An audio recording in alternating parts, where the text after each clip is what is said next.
আমাকে মেরো না, আমাকে ছেড়ে দাও। আমি তো তোকে বিয়ে করেছি তোর রক্ত খাবো বলে।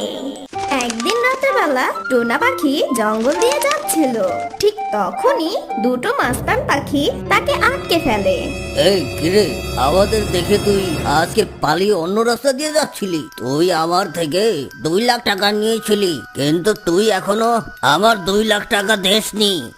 আর তুই আমাকে মোলা দেখিয়ে খালি পালিয়ে বেড়াচ্ছিস। তুমি তো জানো যে আমার কোনো টাকা পয়সা নেই, আর আমি একটা গরিব ছেলে। তাই তো আমি চাকরি বাকরি খুঁজতে এদিক ওদিক ঘোরাঘুরি করি। শুধু আমি একটা চাকরি পেলেই আমি তোমাদের সব টাকা পয়সা সুদে আসলে দিয়ে দেব। আরে মদনা, তোর কথা আমি বিশ্বাস করতে পারছি না। তুই তো আমার টাকা দেসই না, আর আমার যে সুদ সেটাও দাস না। এজন্য আমরা 2 মস্তান তোকে আজকে পিটিয়ে সোজা করে দেব, বুঝেছিস? এই কথা বলেই তারা দুজন টোনা পাখিকে মারতে শুরু করে।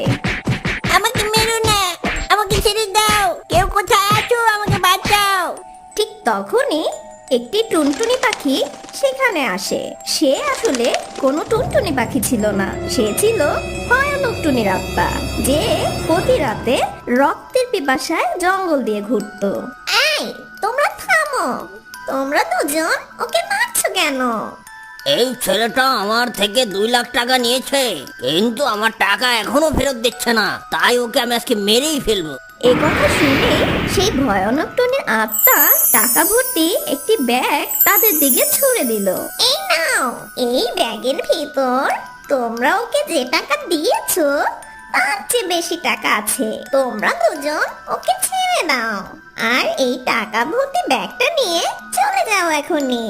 সেই ভয়ানক টুনির আত্মার এই কথা শুনে তারা দুজন সেই ব্যাগ ভরা টাকা নিয়ে সেখান থেকে চলে যায়।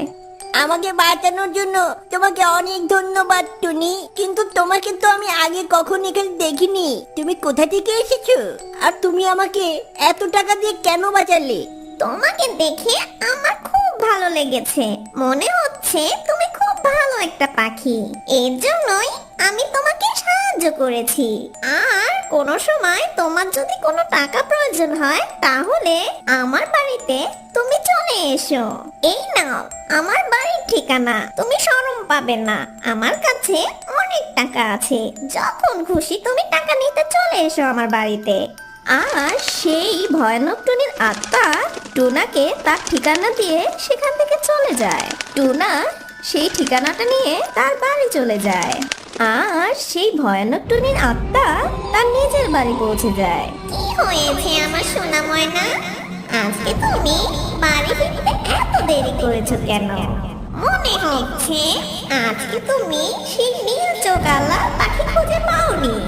শোনো আমার সোনা ময়না, 10 দিনের মধ্যে তুমি যদি কোনো নীল চোগালা পাখি খুঁজে না পাও, আর যদি তুমি তাকে বিয়ে না করতে পারো, ওর রক্ত যদি না খাও, আমাদের ভূত সমাজ থেকে তোমাকে ঘেঁটে ধরে বের করে দেওয়া হবে। এটা কখনোই আমি হতে দেব না মা। আজকে আমি একটি নীল চোকালা পাখি খুঁজে পেয়েছি। আমি ওকে আমাদের বাড়ির ঠিকানা দিয়ে দিয়েছি, আর ওকে বলেছি আমার কাছে আসতে। মা, ওকে যে আমি আমার জালে ফাঁসিয়ে ফেলেছি। ওকে আমি বলে এসেছি কাল সকাল 9টার মধ্যে আমার বাড়িতে থাকতে। তুমি এত শিওর হলে কিভাবে ও যে সকাল 9টা বাজে আমাদের বাড়ি আসবে? তুমি তো ভুল করেছো। তোমার উচিত ছিল তোমার সাথে করে ওকে ধরে নিয়ে আসা। মা, মা, তুমি তো ভালো করে জানো মা, আমাদের জাদু শক্তি অনেক পাখির মাঝখানে কাজ করে না। আমরা শুধু আমাদের রূপ পাল্টাতে পারি। আর আমি ওকে কিভাবে ধরে আনবো? ওর সাথে আরো পাখি ছিল। মা, তুমি চিন্তা করো না, ওকে আমি টাকার লোভ দিয়েছি, আর ও খুব লোভী একটা পাখি। ঠিকই ও টাকার জন্য কাল সকালে আমাদের বাড়ি বাড়ি চলে আসবে। আর অন্যদিকে সেই টুনা পাখি অনেক খুশি ছিল এই কথা ভেবে যে ও একটি ধনী পাখির বন্ধু হয়ে গেছে। ঠিক তখনই সেই টুনা পাখি তার বন্ধু টিয়া পাখির কাছে যায়।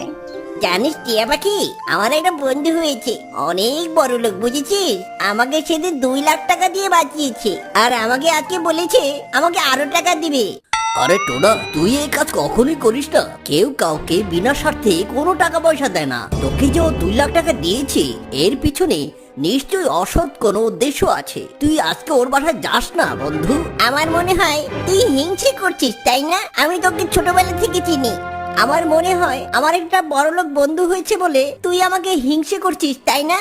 টোনা, আমি তো ছোটবেলার বন্ধু, আমি তোর সবসময় ভালো চাই, এই জন্য আমি তোকে এই কথাগুলো বলেছি। বাকিটা তোর ইচ্ছা। কিন্তু সেই টুনা পাখি তার টিয়া পাখি বন্ধুর কোনো কথা শোনে না, কারণ সে টাকার মোহ দেখেছে। আর পরের দিন সকালবেলা সেই টুনা পাখি রওনা দিল সেই ভয়ানক টুনির আত্মার বাসায়। টুনি, টুনি, আমি এসে গেছি। আর টুনি পাখি যখন টুনাকে দেখে সে মহা খুশি হয়ে যায়। মা, তুমি চলে এসেছো আমার বাসায়। আসো, ঘরের ভিতর ঢুকো। আমার না তোমার কাছে কিছু টাকা প্রয়োজন। মা, মা, এদিকে এসো। আমার সেই বন্ধুটি এসেছে আমার বাসায়। আর তখনই সেই ভয়ানক টুনির আত্মার মা চলে আসে। আর সে এসে টুনাকে দেখে তার জাদু শক্তির দ্বারা টুনাকে রশি দিয়ে বেঁধে ফেলে। এখন যখন আমার বাড়ি এসে পড়েছো, আমার মেয়েকে তোমার তো বিয়ে করতেই হবে। আরে আরে, তোমরা দেখি ভয়ানক টুনির ভূতের আত্মা, আমাকে মেরো না। আমি কিভাবে তোমাকে বিয়ে করব? তুমি তো একটা ভূতের বাচ্চা। আমার বন্ধু ও ঠিকই বলেছিল যে লোভ করতে নেই, কিন্তু আমি ওর কোনো কথা শুনিনি, আর আমি লোভে পড়ে এখানে চলে এসেছি। আমাকে মেরো না, আমাকে ছেড়ে দাও। আর এ কথা বলেই সেই ভয়ানক টুনির আত্মার সাথে টুনার বিয়ে দিয়ে দেয়। টুনা পাখি সেই ভয়ানক টুনির আত্মার কাছে অনেক মিনতি করতে থাকে তাকে ছেড়ে দেওয়ার জন্য। তারা ওর কোনো কথা শুনে না। তাদের জাদু শক্তির দ্বারা ওকে অনেক টর্চার করতে থাকে। আমি তো তোকে বিয়ে করেছি তোর রক্ত খাবো বলে। আমি ভূত সমাজ থেকে বের হতে চাই না। এখনই তোর রক্ত চুষে খাবো। আর অন্যদিকে সেই টুনা পাখির বন্ধু টিয়া পাখি একজন কবিরাজের কাছে যায়। সেই কবিরাজকে তার সবকিছু খুলে বলে।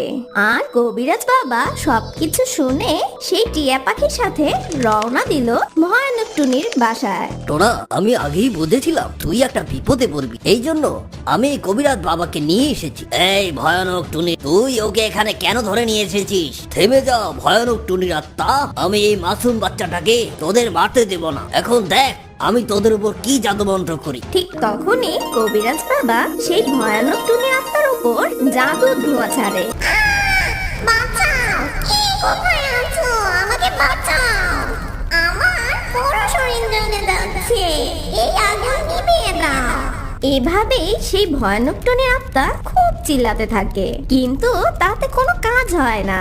তারা ওই আগুনে পুড়ে ছাই হয়ে যায়। আর এভাবে ওই ভয়ানক টুনির আত্মারা তাদের পাপের শাস্তি পেয়ে যায়। আর তখন সেই টুনা পাখিকে নিয়ে তারা ওখান থেকে চলে